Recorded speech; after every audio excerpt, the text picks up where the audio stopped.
প্রত্যেকটা কাজে আল্লাহ রাব্বুল আলামিন বলছেন, হে রব্বুল আলামিন আমি তোমাদেরকে পরীক্ষা করব। তাহলে আল্লাহ রাব্বুল আলামিন আমাদেরকে পরীক্ষা করছেন। প্রত্যেকটা পরীক্ষায় আপনাকে আমাকে পাস করতে হবে। কি দিয়ে পাস করবেন? ধৈর্য ধারণ করতে হবে, সবুর করতে হবে। এই ধৈর্য দিয়ে আপনাকে পাস করে চলে যেতে হবে।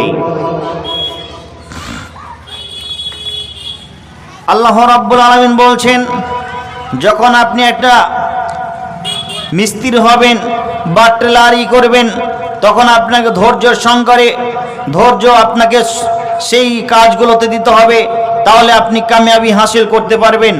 আপনি যখন একটা পড়াশোনা করবেন, তখন আপনাকে ধৈর্য দিয়ে আপনাকে সেই জায়গাতে পৌঁছিতে হবে। আপনার উপরে মুসিবত আসতে পারে, ধৈর্য দিয়ে পরীক্ষা দিয়ে আপনাকে পাস করতে হবে। আল্লাহ রাব্বুল আলামিন বলছেন,